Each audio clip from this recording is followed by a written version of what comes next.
유럽에서는 이런 좋은 약초가 잘 나오지 않는데 한국에서는 토양과 계절이 좋아서 전 세계적으로 우수한 약초의 보고를 가지고 있음에도 한국은 이를 생약 자원으로 활용하지 못하는 게 너무 이상하다고 생각한다. 대한민국 사람들은 일상에서나 미디어에서 흔히 보는 상가들에서 특별함을 느끼지 못하지만 해외 전문가들은 자신들의 국가가 가지지 못한 것을 한국이 가지고 있어서 부러움을 드러내면서도 한국인들의 태도에 오히려 이해를 못하고 있습니다.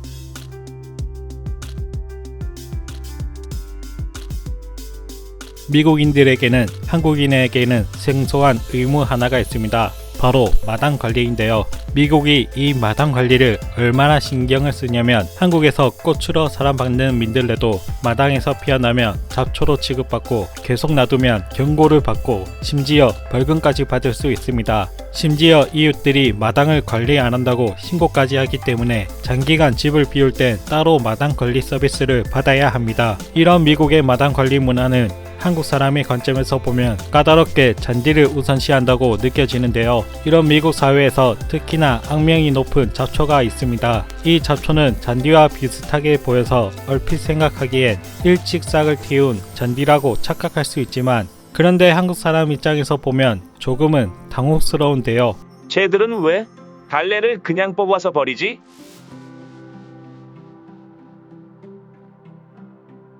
이처럼 나무를 보는 관점에서 미국과 한국은 차이가 있습니다. 최근 건강한 음식에 관심이 많은 미국에서 잡초 취급하던 한국의 나물이 퍼지고 있습니다.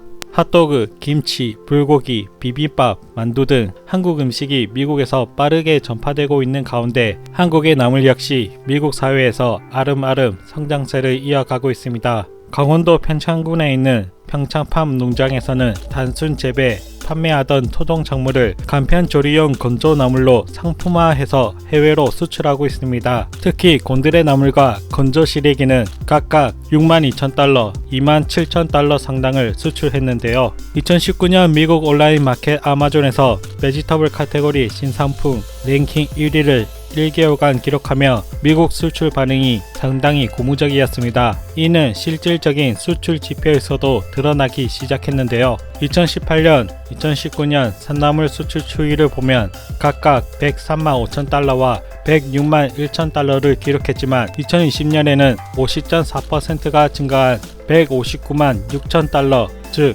179톤을 수출했습니다. 특히 곤드레 나물은 수출 규모가 2019년에 비해 2020년에는 166.7%로 큰 성장을 했습니다. 한국의 산나물이 이렇게 수출 상장세가 커지는 이유로 한류의 영향을 무시할 수 없지만 농가와 기업들의 재배, 건조기술, 상품 개발 등의 노력과 산림청의 수출 상담회와 해외 판촉과 해외 글로벌 온라인몰 입점 지원을 빠뜨릴 수가 없는데요. 이렇듯 한국의 나물은 점차 글로벌 경쟁력을 갖추어 가고 있습니다. 이웃 나라인 일본의 경우 미국보다 훨씬 이전부터 한국의 나물 문화가 전파되었습니다.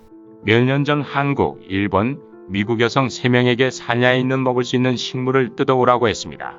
한국 여성은 10여 가지가 넘는 나무를, 일본 여성은 3가지 정도를, 그리고 미국 여성은 나무 열매 몇 종류를 따왔습니다. 일본의 동양음식 풍속사학자 마키 히로시 씨는 1970년대부터 무려 7년간 한국의 시골 구석구석을 다니면서 한국의 전통 요리를 연구해 왔습니다. 특히 그는 사진 5만 장, 녹음 테이프 400여 개에 이를 정도로 방대한 현장 조사 자료를 수집할 만큼 한국의 봄나물에 대해 많은 관심을 가졌다고 하는데요. 인삼타더, 순박이 달래, 고들빼기 등 뿌리 중심의 나물을 즐기는 한국인은 본능적으로 의식동원의 식생활을 즐기고 있습니다. 약과 음식은 그 근원이 같다는 개념을 한국의 나물 문화에서 발견한 마키 박사는 실제로 그것을 체험하게 됩니다. 한국에 처음 왔을 때 쓴바기 뿌리의 즙을 마시면 암에 좋다는 한국인의 말을 듣고 일본의 암 환자에게 이를 권유했다고 합니다. 그리고 쓴바기 뿌리즙을 마신 환자가 현저한 회복세를 보이자 그는 일본의 약학연구소에 쓴바기 성분 분석을 의뢰해 놓기까지 했다고 합니다. 그 당시 일본과 한국의 경제력, 기술력 차이를 생각해 본다면 우리가 먼저 연구하지 못한 것에 대해 다소 아쉬운 면이 있는데요. 그리고 그는 몇 년 동안 일본의 각 신문, 잡지 등에 한국 음식의 풍속, 한국 군중 요리, 민속 요리 등에 관한 글을 써왔습니다. 일본의 신문, 방송, 잡지 등에서 한국 요리에 대한 소개가 늘어나면서 일본에서 한국 요리 붐이 일어나고 있다고도 전했습니다. 무려 1978년도에 말이죠. 한국 전통 요리는 의식동원이라는 견지에서 아주 과학적이고 합리적이란 것을 알았습니다. 한국의 콩나물, 도토리묵 등이 건강식으로 지금 일본에서 대단한 인기를 얻고 있는데 앞으로보다 많은 음식이 일본에서 붐을 일으킬 것 같습니다. 이렇게 보면 일본에서의 한식 붐은 상당히 역사가 오래되었다는 것을 알게 되는데요. 마키 히로시 박사의 저서 한국 명체 이야기에 50여 종류의 한국의 나물을 소개하고 있어서 과거의 한국 나물을 연구할 수 있는 귀중한 자료로 남아 있습니다.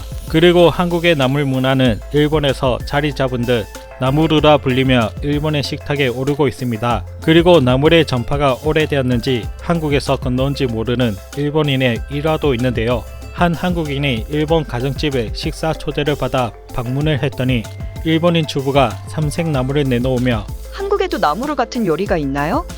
라고 물어봤다는 일화도 있습니다. 이것을 두고 일본이 한국의 나물 문화를 왜곡하려는 것으로 보기보다는 그만큼 나물이 오랜 시간 동안 일본 식문화에 정착화되면서 그 유래가 잊혀진 경우라고 봐야 하죠. 한국인은 나물을 삶거나 데치고 말리기도 하며 독성이 있다면 독성을 제거하고 1000년이 넘는 세월 동안 나물을 먹어왔습니다. 조선 후기 박경가가 지은 국어어원연구서인 동원고략에는 신라 사람은 흔히 물건 이름 앞에 국호를 붙인다. 국을 나라라 한다. 돌을 나락이라 함은 나룩에서 온 것이고 나물이라 함은 나물에서 온 것이다. 또한 우리 조상들이 나물을 얼마나 중요하게 생각했는지 알 수 있는 대목도 있습니다. 조선 헌종 때 실학자인 정학유가 지은 농가원령가에서 찾아볼 수 있는데요. 움파와 미나리를 무싹에다 곁들이면 보기에 새롭고 싱싱하니 오신채를 부러워하겠는가. 지난해에 캐어 말린 산나물을 삶아서 무쳐내니 고기맛과 바꾸겠는가. 산채는 이렇으니 들나물 캐어 먹세. 고들빼기 쓴박이며 소루쟁이 물쑥이라. 달래김치, 냉이국은 비 위에 깨치나니. 앞산에 비가 개니 살진 향채 캐오리라. 삽주, 두릅, 고사리며 고비, 도랏, 어아리를 일부는 엮어 달고 이부는 무쳐 먹세. 이처럼 농가원령가에는 갖가지 나물이 달마다 쓰여 있다고 합니다. 그런데 그동안 우리 식단에서 너무 흔하게 접해서 그런지 우리의 인식 속의 나물은 그저 고기 반찬 옆에 젓가락이 잘 가지 않는 비선호 반찬으로만 여겨왔습니다. 그에 반해 서양의 허브에는 고급적인 이미지를 씌워왔습니다. 이제는 우리의 나물 문화를 조금 더 아끼고 발전시켜 우리 스스로 자랑스러운 고급 채식 문화로 만들어야 하지 않을까 생각됩니다.